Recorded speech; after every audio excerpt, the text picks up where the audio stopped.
Radical. The original grade, it has a stain on it. So it would have been a 9.2 if it wasn't for the cat pee. Yeah. Like the cat urine. Yeah, they would tell you that. I just would love to see that, like in a grading. Like cat urine takes a little bit off, or if it's a rare card. You know, like this is a rare Spider-Man hologram, This is but a there's very just rare Charizard Shadows. but there's a smidgen of cat pee on it. Not a whole lot. Yeah. It was nice seeing y'all today. You know, I'll try to look at all my Kingdom Come card stuff. You know. So pretty much anything DC, Vertigo, that's my favorite. Are you familiar with Shade the Changing Man? A little bit. I like the art on it, I like the covers. Okay. But, I have about 6. I would like to give you one Shade the Changing Man today. Okay, it's near the back, near the S's. I just have 6 of them, so you could have one. And I make custom backing boards out of cardboard. It's like a dark cardboard. It's not official, but I just It put does a them. job. that's the best way to do it for your bulk print. I've got I think I'm going to start taking out. I've got a massive long box filled with just bulk comics. that, Oh, really? Oh. Yeah, a lot of them. What kind of stuff is in there? So Transmetropolitan, some kind of 90s Marvel. Yeah. There's a good bit of 90s, which is 90s. Well, I mean, they made so much in the 90s. Yeah, So that's, so of course, a good percentage of it will be 90s. there's probably like a million copies of Savage Dragon #1. And I've got one of those thinking, oh, it's a #1, it might be worth something. It's like 4 cents. Just depends on where you go, you know, and the condition of things, you know. Depends on where you go and the condition, you know. ST. The alphabet. The cover's kind of weird because it has Shade the Changing Man and like he's being stabbed a lot. Yeah, that's it. Yeah, so you can have one of those. He's having a bad day. Because you're already in a wheelchair and then you're being stabbed, you know? Appreciate it. Yeah. And if you know anybody that is looking for an Xbox Series S, I have an Xbox Series S for sale. How much you ask? Probably 200 because it doesn't have the original controller with it. It has that one S black controller.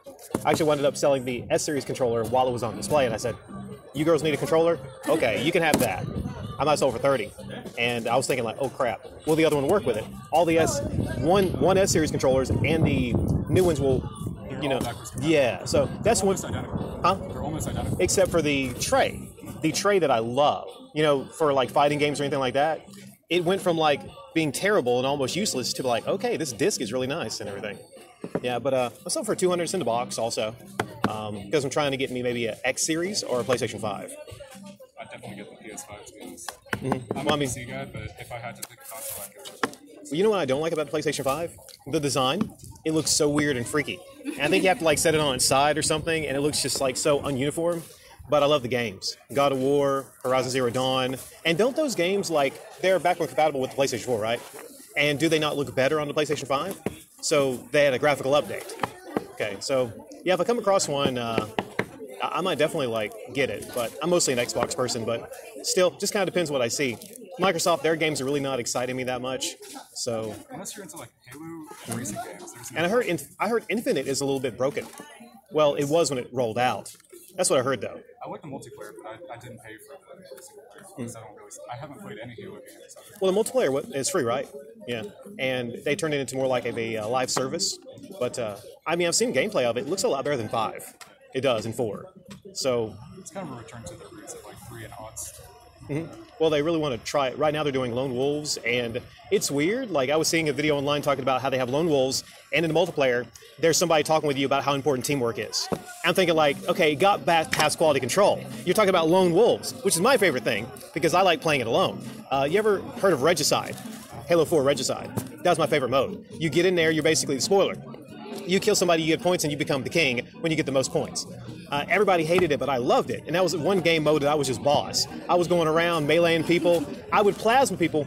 From here to that white van over there, I was the master. I was the master at one thing: not shooting, not battle rifle, not the pistol, not really footwork. But I was better than anyone else at being able to just pinpoint whenever my plasma. And there was a glitch to where somebody was jumping up, they would instantly lock on the plasma. And I would get messages after the game like, "Dude, you're so fucking lame. Like, why don't you shoot me straight up?" And I would be like shooting with them, and I'm like, "Oh, they're gonna get the better of me." Then I duck behind the corner. Then I run behind the corner. I'm like, Phew. I just hit them with a plasma, and then I run. You know, that's how I play the multiplayer Halo games. It's probably more fun than actually playing it the right way too. It is. It was nice seeing y'all. You take care. See you tomorrow.